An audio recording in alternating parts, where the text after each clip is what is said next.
बचपन से हम लोगों को स्कूल में पढ़ाया गया है कि भारत की खोज वास्को डी गामा ने किया था। तो सवाल ये उठता है कि क्या वास्को डी गामा को भारत खोजने से पहले भारत का अस्तित्व नहीं था? भारत के एक नागरिक के तौर पर हमें ये जरूर जानना चाहिए कि भारत की खोज किसने की थी और कब की गई थी। इन्हीं सब सवालों का जवाब आज हम आपको इस वीडियो के माध्यम से बताएंगे। भारत की खोज पुर्तगाल के समुद्री यात्रा खोजकर्ता वास्को डी गामा ने 20 मई 1498 ईस्वी को की थी। वो वर्तमान भारतीय राज्य केरल के कालीकट बंदरगाह पर अपने साथ 4 नाविकों के साथ समुद्री मार्ग से होकर पहुंचा था। तब कालीकट के तत्कालीन हिंदू राजा जमोरिन ने वास्को डी गामा का स्वागत किया था। तो सवाल ये उठता है कि क्या वास्को डी गामा के भारत खोजने से पहले भारत का अस्तित्व नहीं था? दरअसल यूरोप से भारत तक की समुद्री मार्ग खोजने का श्रेय वास्को डी गामा को जाता है। इसी कारण इसे भारत की खोज करने का श्रेय भी वास्को डी गामा को दिया जाता है। इससे पहले कई आक्रमणकारी घुसपैठिया जैसे कि सिकंदर, मंगोल, अरब के लोग भारत आ चुके थे, पर वो समुद्र मार्ग से नहीं आए थे। वो प्रसिद्ध स्थल्य रास्ता खेबरा दर्रा से होकर आए थे। भारत एक बहुत ही समृद्ध देश था। यहाँ पर कई चीजें जैसे कि मसाले, सोने, चांदी इत्यादि का उत्पादन भारी मात्रा में हुआ करता था। वास्को डी गामा को भारत खोजने से अर्थात यूरोप को समुद्र मार्ग से भारत को जोड़ने से भारत के व्यापार की अब आसानी से अपने सामान को यूरोप के बाजारों में बेच सकते थे।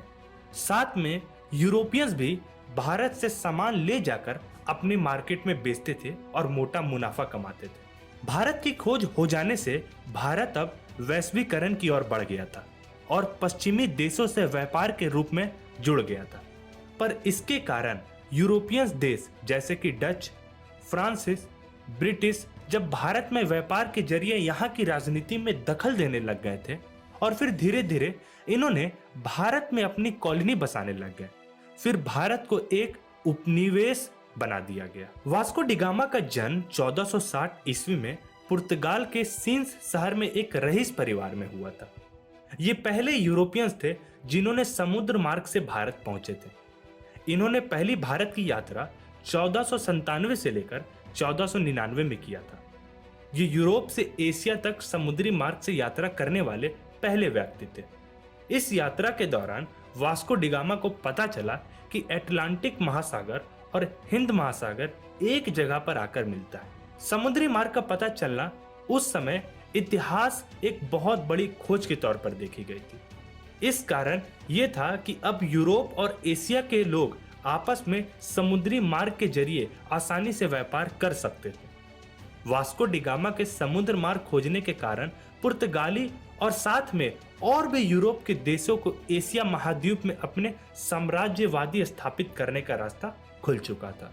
वास्को डी गामा ने कुल 3 बार भारत की यात्रा की थी। इसने अपनी भारत की पहली यात्रा 8 जुलाई 1497 ईस्वी को अपने साथ 4 नाविकों के दल के साथ गैब्रियल और राफेल जहाज से की थी। साउथ अफ्रीका के कैप ऑफ गुड होप के जरिए आगे बढ़ता चला गया और रास्ते में कई पड़ाव भी हुए। इन्होंने अफ्रीका महाद्वीप के मोजाम्बिक मोम्बासा द्वीप पर भी ठहरे और वहां से हिंद महासागर होते हुए ये भारत के वर्तमान केरल के कालीकट बंदरगाह पर 20 मई 1498 ईस्वी को पहुंचा था, जहां पर उस समय कालीकट के तत्कालीन हिंदू राजा जमोरिन ने इसका स्वागत किया था। और तकरीबन भारत में वास्को डी गामा अगले 3 महीना तक रहा और व्यापारियों से व्यापार करने के लिए मुलाकात करता रहा और भारत को जानने की कोशिश किया। इसके बाद वास्को डी गामा व्यापार के सिलसिले में 2 बार 1502 ईस्वी में और ये तीसरी बार पुर्तगाली भारतीय राजा का गवर्नर बनकर आया था और अंततः इसकी मौत 1524 ईस्वी में भारत के कोचीन शहर में ही हो गई थी। तो चलिए दोस्तों, इसी के साथ वीडियो का अंत करते हैं। आशा है दोस्तों आपको ये वीडियो अच्छी लगी होगी, इंटरेस्टिंग लगी होगी, और यदि आपको ये वीडियो इंफॉर्मेटिव लगी है then do like the video, please subscribe the channel and do not forget to press the bell icon. Thank you.